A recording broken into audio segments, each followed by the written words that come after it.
right, everyone, let's try to do this in one take.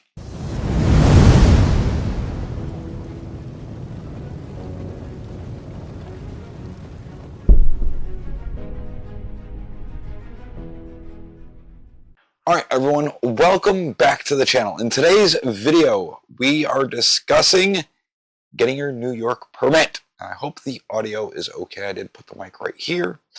I did notice that if I had the microphone a little further away, it had some distortions and some things like that. So trying to place it here without it drooping my shirt, which an OCD thing for me just drives me nuts. All right, so in a previous video or live or a short, honestly, I can't remember. It was, I discussed it kind of in passing, right? August 6th, the NYPD came out with an emergency letter. The emergency letter basically talked about, on June 23rd, 2022, New York State Rifle and Pistol Association versus Bruin. So with the Bruin decision, they have to issue permits. So this was an emergency. Basically, NYPD got ahead of the game and put out an emergency letter saying that they will now start issuing non-resident pistol permits, which is really nice since we live here in Connecticut, and the only way to get out of the New England area is to literally drive through New York, which I always hated doing, stopping at the last rest stop in Connecticut, breaking my gun down, packaging it up, locking the ammunition separately from the handgun, blah, blah, blah, traversing through New York, and then once I get to another state where I have reciprocity, putting it all back together. I hated flying because if I chose to fly with, say, a handgun, and inclement weather were to hit here, there's a chance, because we do have to fly over New York, that I would be derailed, as in the flight is diverted to LaGuardia, JFK, things like that. And then the TSA is in custody of my firearm. TSA is not going to want to babysit the gun. I cannot leave the airport. I can't just get a rental car and drive back. So you're just stuck. Right now, the TSA, again, does not want to babysit your gun, so they're going to do everything in their power to convince you to take your gun back. The problem with that is NYPD is literally standing by, and as soon as you take custody of your firearm, you are arrested because you are in possession of a handgun or firearm in general, and you don't have a New York permit. So it was a game they played. All right, so this just said, hey, we're going to issue non-resident permits.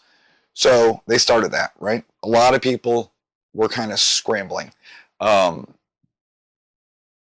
myself just took the New York course a little bit ago, a couple days ago, over the weekend, and been spending a couple of days trying to gather everything together to submit, which I have submitted my package, and we're going to get into that, what the details are to actually applying, things like that.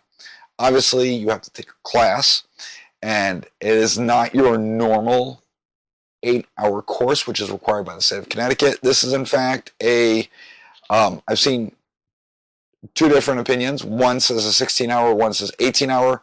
Regardless, it's a 2-day class. It includes literally 2 hours at the range, things like that. And we're gonna cover that because not everybody can just teach this course. Now, that being said, Lock and Load Firearms in Sellington is currently working on the curriculum needed in order for this class to be offered. So if you are interested in getting your New York permit, let me know in the comments below, and I will keep you informed on when that course is offered, how to sign up for it. Okay, it's not a cheap permit, but it is good to have because we are trapped in New England via New York because it stretches from Canada to the ocean. So it does make sense for us to actually have a New York permit. All right. Now, there are two types of permits that you can get in New York. This is how it works.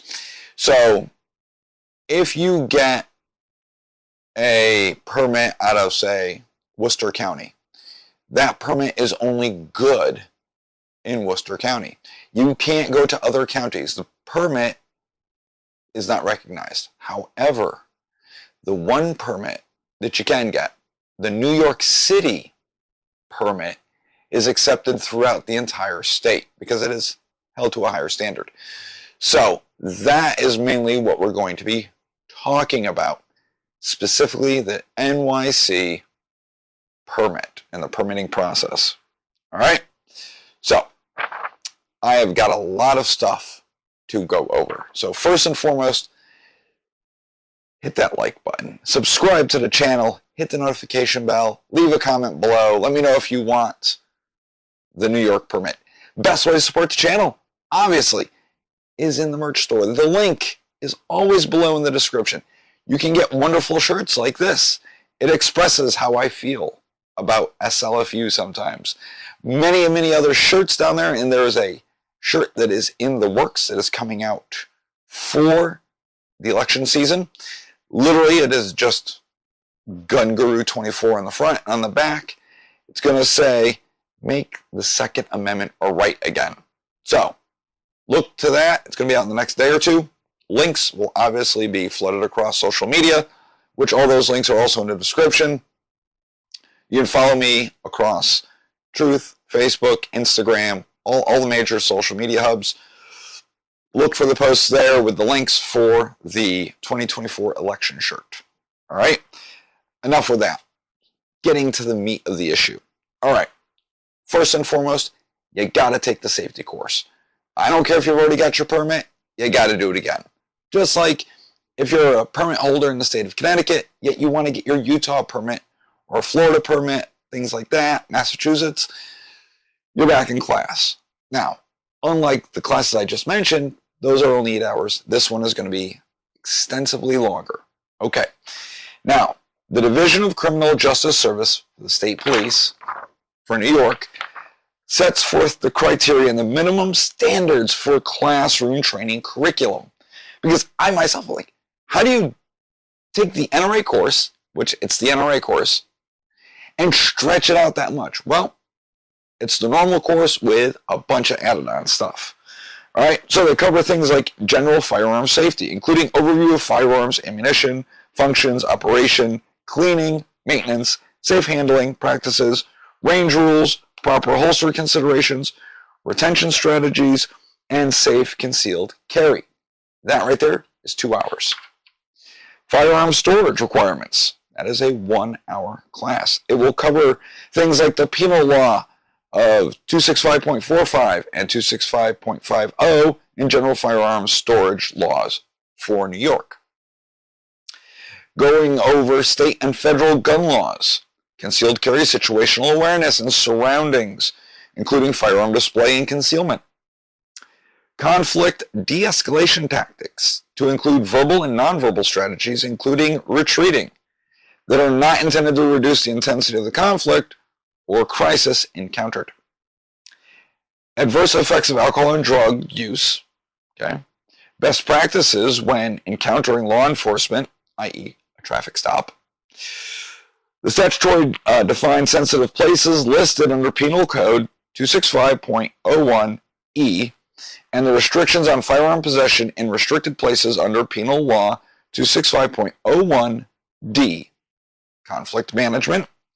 Use of deadly physical force. When is it okay, basically. Suicide prevention, including recognizing signs of a suicide risk, etc.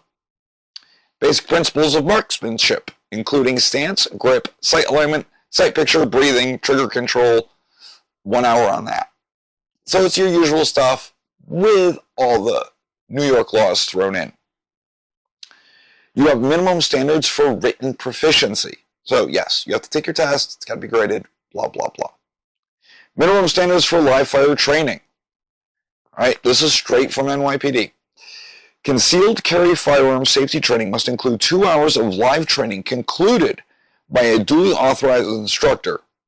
The curriculum must include instruction on the following topics: range safety, safe drawing, target acquisition and reholstering, dry fire, safe loading and unloading of the ammunition, performing a firearm condition check, and how to achieve and verify a safe and empty firearm, safely discharge the firearm. The minimum standards for live fire proficiency, following the 2 hours, yada, yada, yada. You have to do your function check. Without ammunition, draw from concealment, acquire the target, and then safely reholster. Safely load the firearm with 5 rounds of ammunition.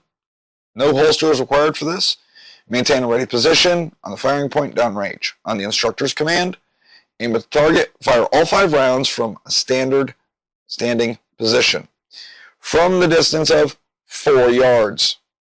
The target must be 25.5 by 11. It's a sheet of paper.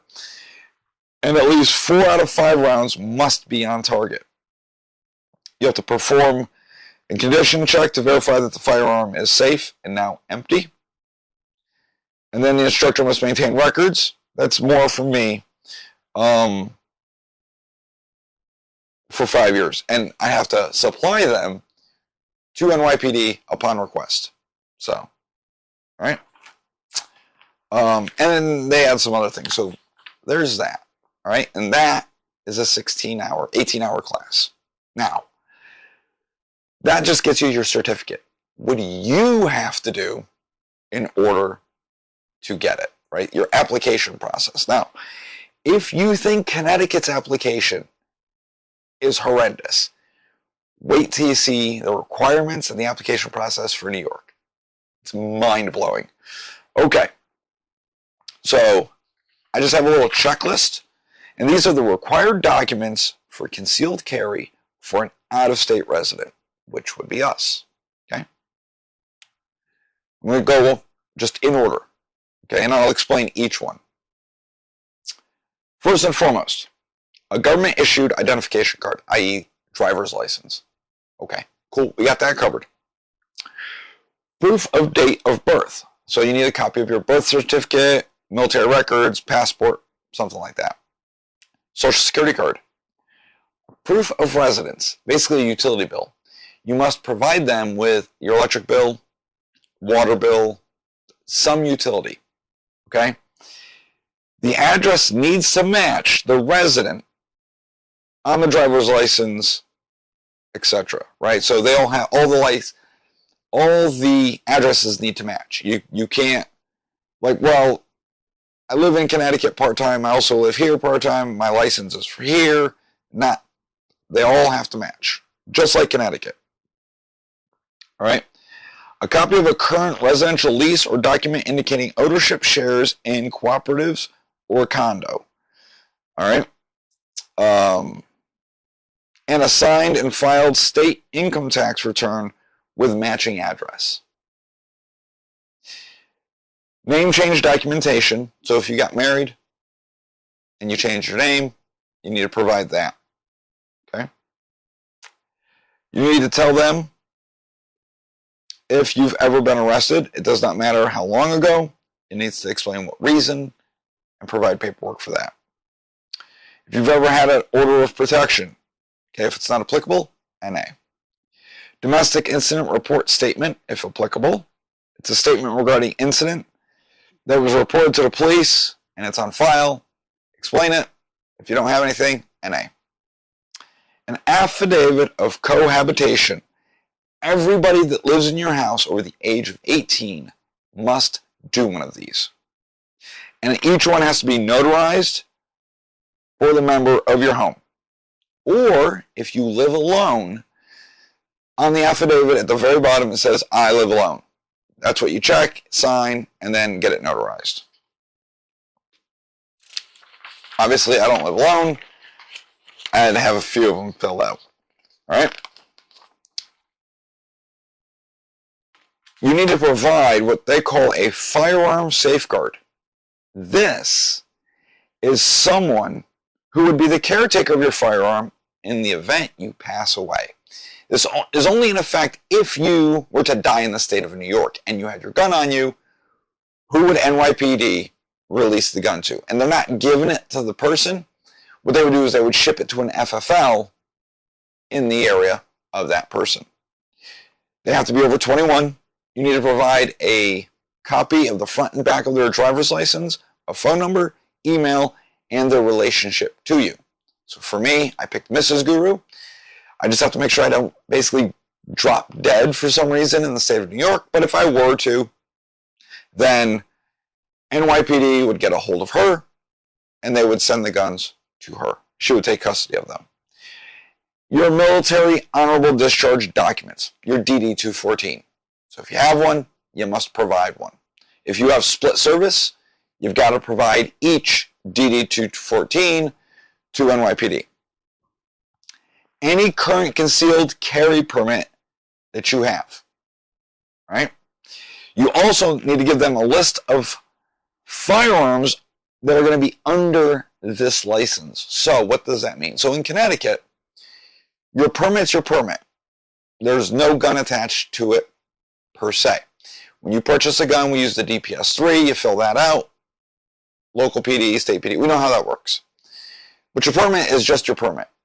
In New York, they put your gun on the back of the permit. So every time you buy a new gun, if you want it on that permit, you have to literally get a new permit. Total headache. You have to prove ownership, etc., blah, blah, blah. So for me, I only added the guns that were part of my EDC, which means that's what I'm going to probably be carrying into the state of New York. No rifles, no shotguns, nothing like that.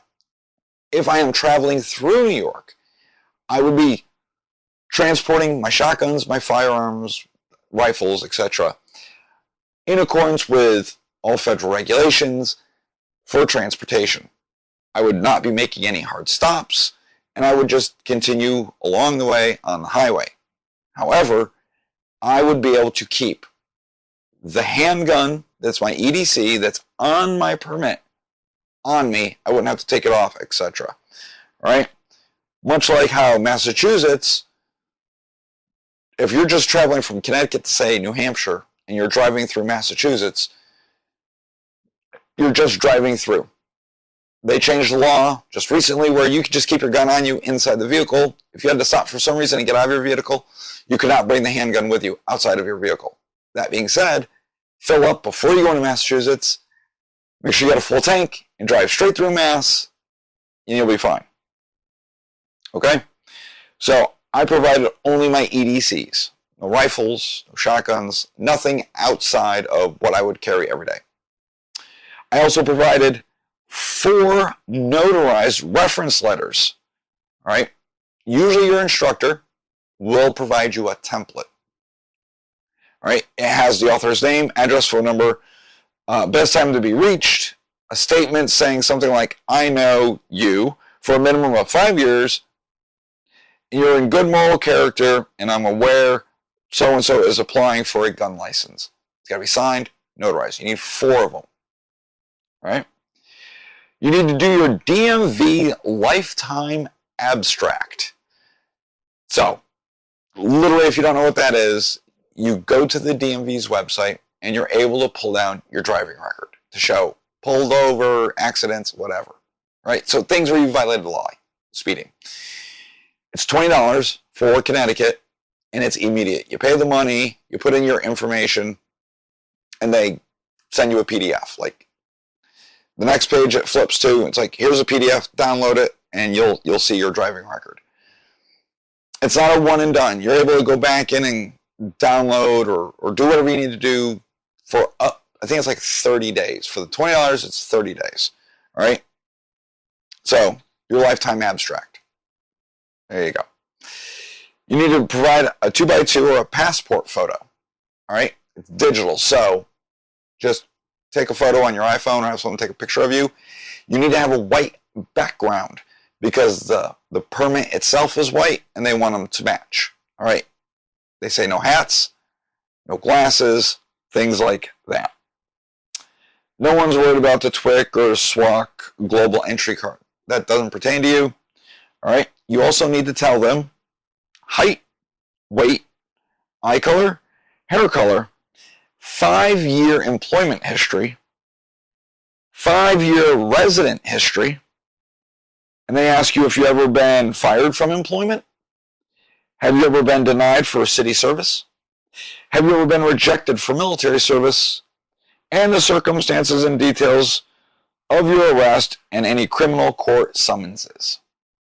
That doesn't apply, you put NA. And that's pretty much it. Again, you're like, well, that can't be that bad.